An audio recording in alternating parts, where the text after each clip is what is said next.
Hey there, what's happening? This is Eric and Victoria. And we are coming at you live from our home office in beautiful Marietta, Georgia. And we want to welcome you to Wealthy Wise Wednesday. Wealthy Wise Wednesday. Hope everybody's having a great Wednesday. Our passion is to help you to take your business online and to do that profitably. And so we're here every Monday and Wednesday night. Monday night is Max Out Monday, Wednesday night Wealthy Wise Wednesday. And so I'm very excited. We're very excited about our topic tonight. We're going to be talking about goal setting and goal planning. One of my favorite. I used to get going on him about that. That is my favorite. Yes. Being in sales, that's all I've done all my life is goals. 1 day goals, 1 week goals, 30-day goals, 60-day goals, 90-day goals. I'm a goal person. Matter of fact, that's how I got through sales and making a nice six-figure income, is I would have to write down what my goals were. Because when I would talk to a client face-to-face or pick up a phone, I can't just do it and go through the motions. I have to have something to shoot for to motivate me to get through the next call or the next conversation.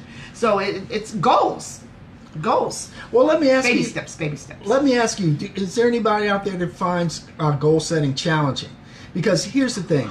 Well, we start with a question. What do you think is more powerful than visualization? Now, hold tight, because we're going to be getting into that. So you want to watch this all the way through to the end. But did you know that just using visualization can actually cause you to take less action? Now, what's happening now is there's been a lot of popular theories out there about goal setting. And over the last 10 years or so, there's been just a ton of research on it. And they're using artificial intelligence and all of this, gathering all of this data. And what they're finding out is the way people set goals is just simply not very effective. Now, again, it may be effective for some people, but we're trying to maximize our effectiveness. It's a right and wrong way to do everything. So if you're an entrepreneur, you definitely need to know how to set goals for every day, every week, every month. And so and your long-term goals is so important. Yeah. So you're definitely going to want to tune in till the end, because we're going to show you what's missing from just simply visualizing. Now, we're not saying stop visualizing. Yeah, because we have our vision board. We utilize our vision board. Still vision. We still utilize our vision. But you need to understand what's the missing ingredient. What can take your goal setting to the next level. Woo. And to make it that much more effective.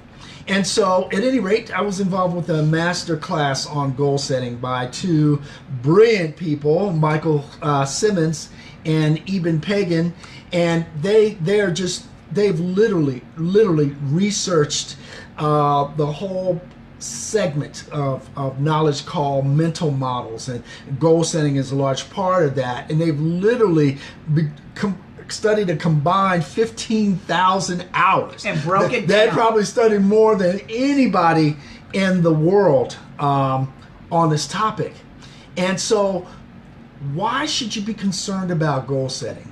Well, you know, everybody wants to accomplish their goals, right? I should hope they'd want to. But here's the thing.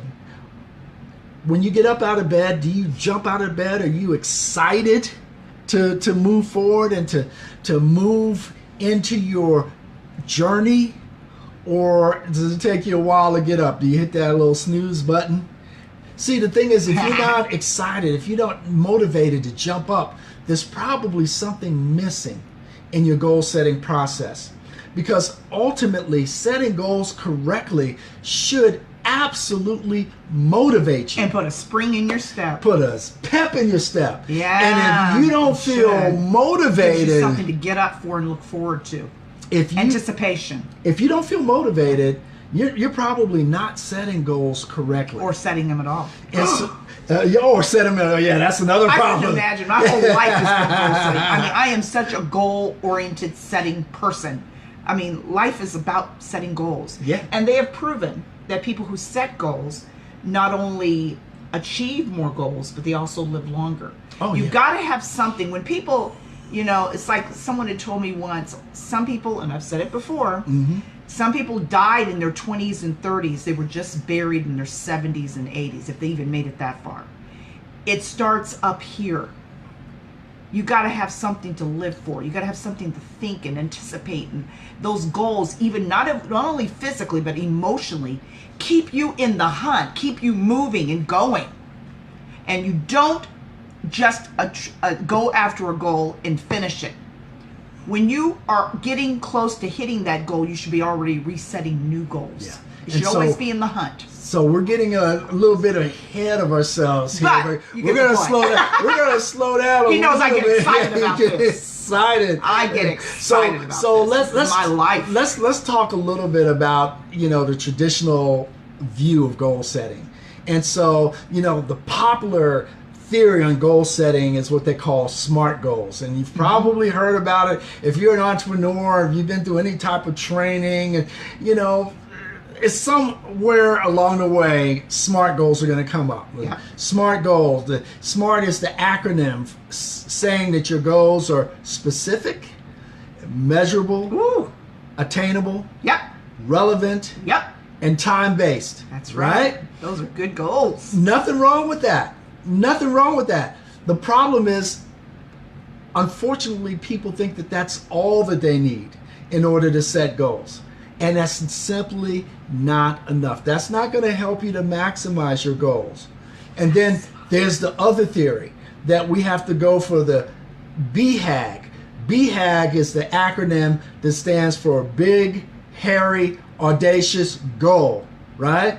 And so as long as it's a BHAG, that's supposed to motivate you to go after the goal. Those little goals are important too.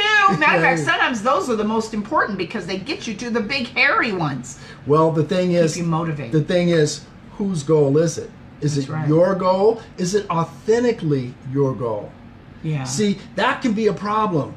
See, people tend to go by the traditional strategy, which is have a goal, develop a strategy, and then develop a tactic. So goal, strategy, tactic. Yep. That is the traditional methodology. Old school. Goal, strategy, tactic, right? But there's a problem with that. That assumes that the goal that you're starting out with is the right goal, right? And it's your goal. And it is your goal. Not your parents or your teachers or your college counselor, but it's your goal. Here's the problem. There's so many influences on everybody on a daily basis. Yeah. You know, and there's a lot of theories about how people set up their goals, but mostly people are influenced by their surroundings. They're influenced, as Victoria said, by their parents, their peers. They may be influenced by the place where they live. Their environment, their culture. Maybe it's expected in middle America, rural America, that you're supposed to be a farmer. Exactly. Because it's been done for 7 generations. Everybody else does it, so right? Why shouldn't you? Everybody else does it. The world is flat, therefore, you know, why try to travel the world? Because if you get to the edge of the world, you're going to fall off into the abyss, you know, that mentality. And so a lot of times people, one theory is that people think of goals and establish goals based on what their peers are thinking. In other words, everybody's competing with their peers. Maybe in your environment, everybody is a coal miner. You're mining salt, a lot of salt miners, or coal miners. Everybody in your environment, everybody in the neighborhood, everybody in your community, that's what everybody does. They aspire because that's what everybody does in that particular community. Everybody is working the mines. I mean, like 90% of the people in your community, that's what everybody is. And no one even bothers to ask, do you want a technical degree? Do you want to go to college? Do you want to do something or have a business? They just assume because everybody in your community has always worked the salt mines. They knew what time they went to lunch. They took their break. Johnny's father Elmer Fudd's father, Bubba's father, everybody's father and uncle and brother, they all worked the mines. It was expected. The thing is, no one asked you. As a decision maker, you have to understand the biases and the influences That's right. that impact you. You Your know, environment. where you live, what your environment is. You know, do you want to achieve certain goals just because your neighbor, you know, do you want a house just like your neighbor's house? Do you want a car just like your neighbor's car? Or maybe your coworker's car? You know, I remember when I was in corporate America, everybody was focused on getting that corner office, right? And it seems so ridiculous to me now. You know, you're fighting for years to get to a gray office, right? And you know, you're stuck in that environment, in that high pressure environment that ultimately leads a lot of people to get strokes and other type of ailments. But at that time, when I was in that environment, That was I the was goal. influenced by Yep. my peers Yep. and associates. And, you know, so what is your real goal? You know, they say, the saying goes, when you assume, you make an ass out of you and me. So, number one is test your assumptions. Determine what you really want. In your heart. What you want, not what everybody around you wants. So, what we're doing is we're taking the traditional goal, strategy, tactic, and we're That's gonna good. front end that. On the front end of that, we're gonna add values. What are your true values? You know, your values, what you really want. What is really important to you when it comes down to it? A whole different training on how you determine what your values That's are. a whole That's a nother training. whole different training. And we will get to that But too. there's a quick way to think about it. Think about ultimately, what's really important to you. One example you hear a lot about, asking senior citizens and those, you know, people in the senior citizens home, what do you wish you had done in a nursing home, that you had done? You know, people at the funerals, they're thinking about their life, you know, and what should you have done? What would have added, again, keyword is value, to your life. Because a lot of people are so focused on the goals based on all of this pressure that's on them externally, that's not really them. It doesn't really make them happy. What ultimately will make you happy? Now that's a little bit tricky. Yeah. Because when people project their goal, they see themselves driving that Lamborghini, right? Right? You're 20 years old and you see yourself driving that Lamborghini, right? That's going to be your so-called chick magnet, right? that's you. That's how you're projecting, right? But by the time you actually earn enough income, maybe to purchase that Lamborghini, you're a totally different person. Your values have changed, right? Now you have 3 children. You have a beautiful family. A Lamborghini doesn't fit into that model anymore.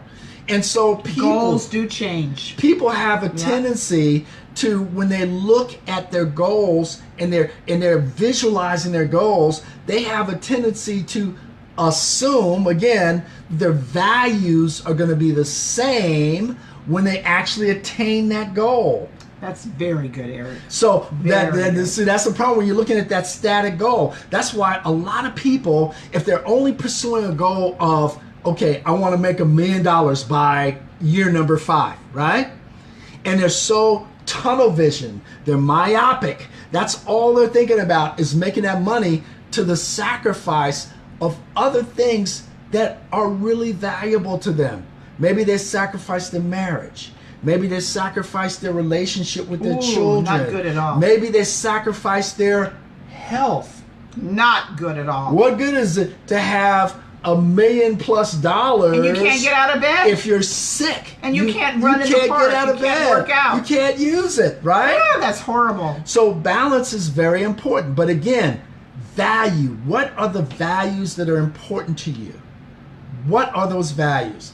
That's going to be key. So now you have value, you have goal, you have strategy. That's right. You have tactic, and it's a loop. You're constantly reevaluating those goals. They're constantly changing.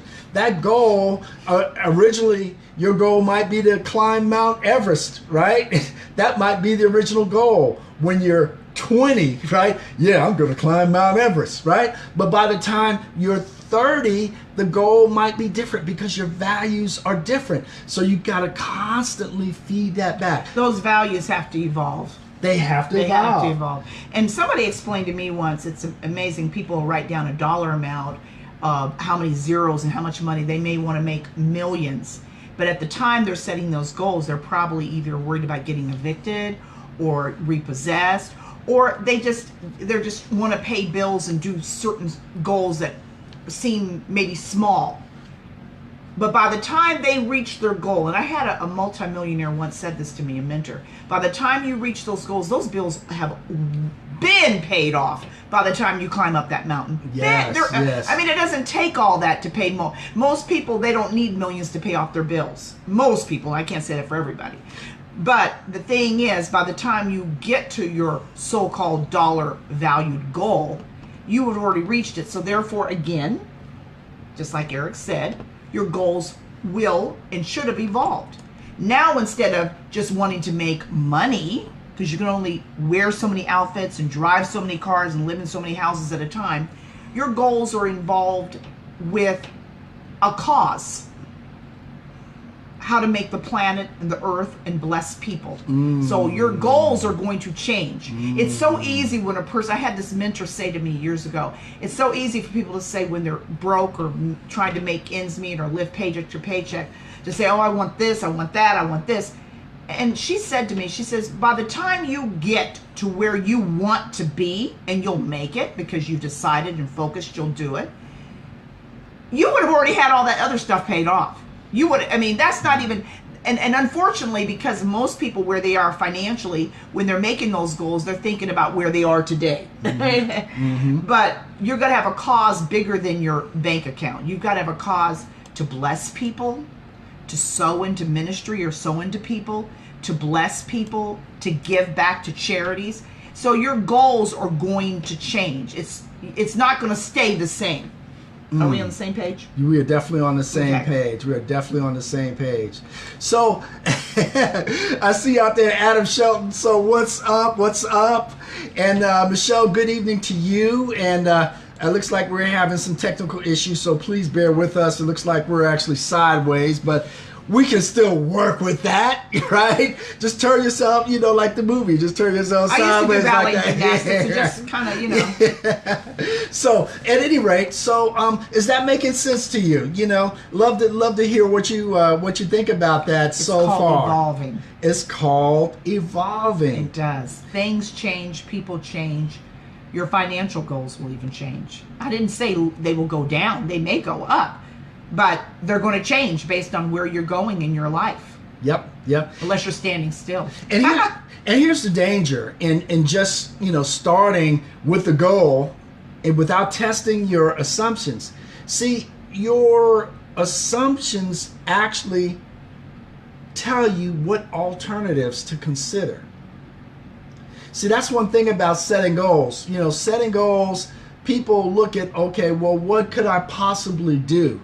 What are the things that I could possibly do that I want to focus on, and I'm going to kind of trim the tree and then focus on what I want to actually do. But you only see a certain number of alternatives that are associated with the goal that you've already selected. Limitations. So if you don't test your assumptions, you're not really going to be in the right forest. You're going to be cutting through the wrong forest. Yeah. You got to make sure that you're in the right forest in the first place before you start your journey. So that is so, so important. Now, I promised I was going to get to the part that was, really an extension of visualization, because we do believe in visualization. We do believe in all about having our vision board and all of that great we gotta stuff. Update it. We got to get ready and update it. But It's changing again. there's been a lot of research done on this, and the people who only visualize are less likely to take action. They're less likely to take action. So you don't want to be in that category. There's other components. So here's the thing. There's a topic called mental contrasting. Mental contrasting. So you have your goal that's out there, your visualization, which is, at this point, it's kind of a fantasy. It exists only in the future, in your mind, right? The future doesn't exist yet. It hasn't happened yet. So it's kind of out there, right? Now, here's the thing. So this is what you want out there. Maybe it's a house, a car, whatever it is that you want, that you're visualizing, right? What you have to do is identify what your key obstacles are going to be. Now that sounds funny. That sounds different, because people are like, well, that's not positive thinking. That's being negative. That's being negative. Here's how we're going to bypass that negativity. Now, to me, the perfect imagery is an Olympic hurdler. Yeah. One of my favorite, Ronaldo Nehemiah, Olympic hurdler, right? And he is visualizing going over those hurdles, right? Now, normal visualization would be focused on the end result. The end result is running through the tape, right? But what we're doing here is we're focusing on the obstacles as well. As you're going through the process, you're focusing and you're goal oriented, but you're going through the process with the obstacles in mind before you hit the obstacles. That way, if there's an obstacle, you've already foreseen how to maneuver around the obstacle. So are we on the same page? Same page. You're taking that Yep. visualization up to the next level. Mm-hmm. So you're seeing your obstacle. Maybe it's an opponent, right? Like Mike Tyson says, everybody thinks they're a champion until they get hit in the face. I may. Or they bite your ear. Yeah, they bite your ear. So if you're Mike Tyson, you got to see that punch coming, right? You got to see the punch coming and visualize ducking that punch. And it's the same thing when you are setting up your goals as a entrepreneur, as a business person. You have to foresee what your biggest obstacles are going to be, and you've got to visualize yourself overcoming those obstacles. And that's not negative, Eric. It's not negative, because you're still winning, right? You're still winning. You're still winning. But you're strategic about it. You're strategic and you have a strategy. Instead of being punched in the face, you see it before you get to it. It's you still have programming. the goal in mind, but you're going to be able to get to that goal a little bit smoother because there are obstacles in life. But you're going to be able to foresee as you get to those obstacles how to get around them and get to your goal. And then at the end, you're going to say, yes, I made it. So you're going to break it down. Yep. You're still going to visualize. Yep. But when obstacle comes in, and you might call it a BHAP, which is big, hairy, audacious problem, right? Comes up, right? You're going to picture that obstacle happening. Yeah. And then you're going to picture what action you're going to take to get around that obstacle. How powerful is that? Because what that's doing is programming your mind. Yeah. It's programming your mind. That way you're not getting slapped in the face. You're not getting sucker punched. No. You're expecting the punches. It's a fine line because it's not being negative. It's just being proactive and strategic. You're like, and okay. tactical. And tactical. It's strategic and tactical. And I think it actually makes you hit those goals quicker because you're foreseeing. Say, okay, now this may happen, but I'm gonna move this way. I'm gonna move to the left. I'm gonna move to the right. I'm gonna keep going. I'm gonna keep going. I'm gonna keep going. Oh, here they go. Here they go. Here they go. You're bobbing and weaving, bobbing and weaving, Yeah, bobbing at and least weaving. you're bobbing and weaving and knowing you're going to hit your goal, because you're not gonna let nothing stop you. Everything they can throw at you, you're gonna say, okay, moving to the left. Nope, move to the right. Nope, move to the left. Nope, move to the right. You're gonna be able to hit it every time. They Now, can throw anything at you, and you can make it. Now here's the thing. It's very, very important to manage the number of goals you have. Yeah. Because if you only have one goal and you're being myopic, you're just tunnel vision, and other things are suffering, That ain't cool either. that ain't cool. You should have little goals and big goals. But also, if you have They're too both many important. goals, Yeah. if you're like this, you're all over the place, and I'm chasing this goal, this goal, this goal, this goal, Yeah. then Balance. you're not really going to get anything accomplished. Yeah. You're a jack of all trades, master of none. Yeah. Right? Yeah. So there has to be kind of a focus, right? But you're going to have strong peripheral vision as well. Short-term and long-term goals. I get on people about that all the time. They say, well, I want to do something 15, 20. I think sometimes that's a cop-out. Because those long-term goals, they're like a sky in the pie, or whatever, pie in the sky. Pie in the sky. Whatever. And it's way out there. And it's easy because you don't have to really focus on them like you should. And those short-term goals actually are the most important goals. Those are the really important goals. You want to hit those goals. Because those little goals not only get you to those bigger goals, but guess what?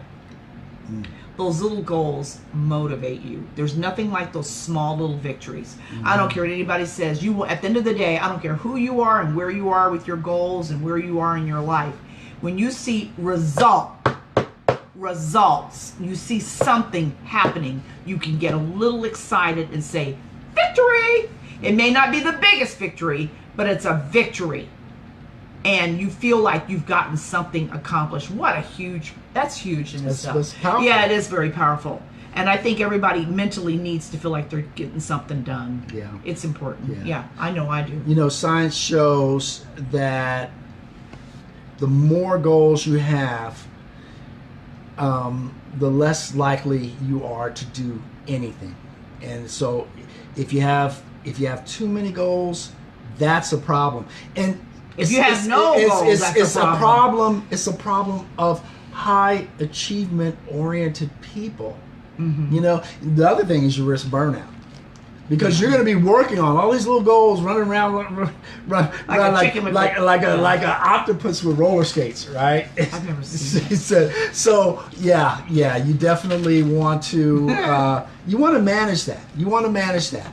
And so one final thing is, and this was a big takeaway I had from this master class, is there are basically two key types of goals. There's performance type of goals, performance like where you think of an athlete and they want to be the best, right? I'm going to be the best at this particular thing, right? Or you're gaining a favorable judgment. You know, I'm going to pass this exam, you know. That's one type of goal. Another type of goal is all good goals. Mastery type of goal, which is to develop competence in a particular area, self-improvement. Now, those are all great types of goals. Yeah. Now, the problem is when someone is only focused towards performance type of goals. You know, in other words, they become, again, tunnel vision and, you know, all I'm going to do is pass this exam. Well, you know, you sacrifice in that particular class, you sacrifice the learning opportunities because all you wanted to do was pass the exam. So you're only studying those things that you know are going to be on the exam, and then that's it. The problem is that just puts you at this level where you could excel beyond that, right? There's no other growth. And then there's no motivation after that, Yeah. you know? Yeah, I felt that before after I've taken an exam when I was in college, and I was like, okay, I'm through. I don't have to remember it. I don't have to learn anything. I don't have to do anything with it. And see, that was the problem with, you know, Michael Phelps, his thing was the Olympics, and he got more Olympic gold medals than anybody. But up until that last Olympics, he was having major problems with depression. He couldn't deal with the fact that, okay, I won, now what? You win the gold, you win the gold medal. Where else is there to go? There's nowhere to go. What else is there for me to do, Again, you don't just want to hit a goal. You want to keep attaining additional goals. In other words, before you reach that goal, you should be resetting new goals. Yeah.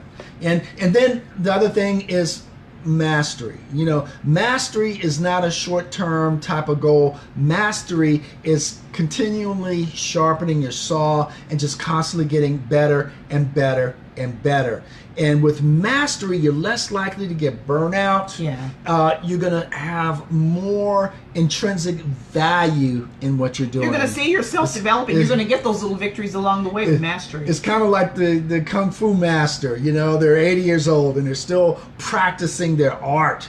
Or a visual artist. They're constantly improving and they have less stress in their lives. So you want to have a good mixture. Of performance type goals and mastery type goals.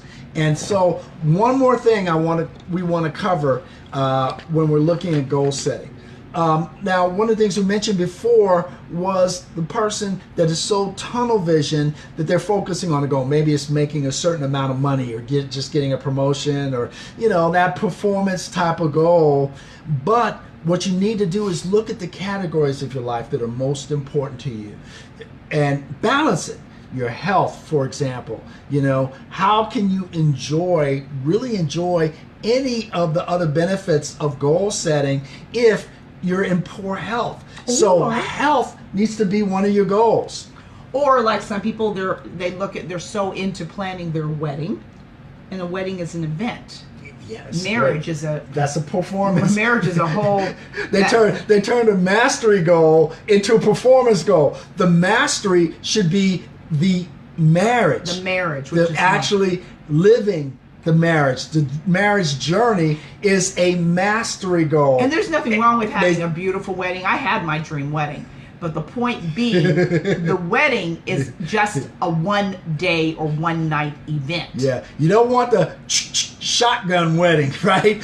Just the wedding itself. Yeah. And then what happens to the marriage? A lot of times people don't plan for anything after the marriage. No, they don't. Well, we got married. Now what? Well, there's no that performance. I got the goal. We did it. I just had yeah. That's a great example. It goes way beyond that. That's the beginning of a wonderful thing if you do marriage the right way. So categories: health, finances, money, the value of your work, the type of work that you want to do, that you have value in. Your relationships with your spouse, your family, just people, your relationships, parents, family, your coworkers, your siblings, personal development. People have an innate need to learn and to grow. And then the overall purpose of your life. If you can take those types of categories and overlay them over your goal setting, chances are you're going to set goals that are well balanced. And then you don't fall into that situation where, you got that, CEO position, but you're divorced. Your children don't talk to you, and I'm talking about a person I knew in my corporate experience. That's why you had dinner with. That was horrible. He was a CEO. None of his children wanted to talk to him. Overweight. He was divorced a couple of times, and he was not in great health. But he was making a lot of money. That's not what you want. All alone with all that money. So by himself.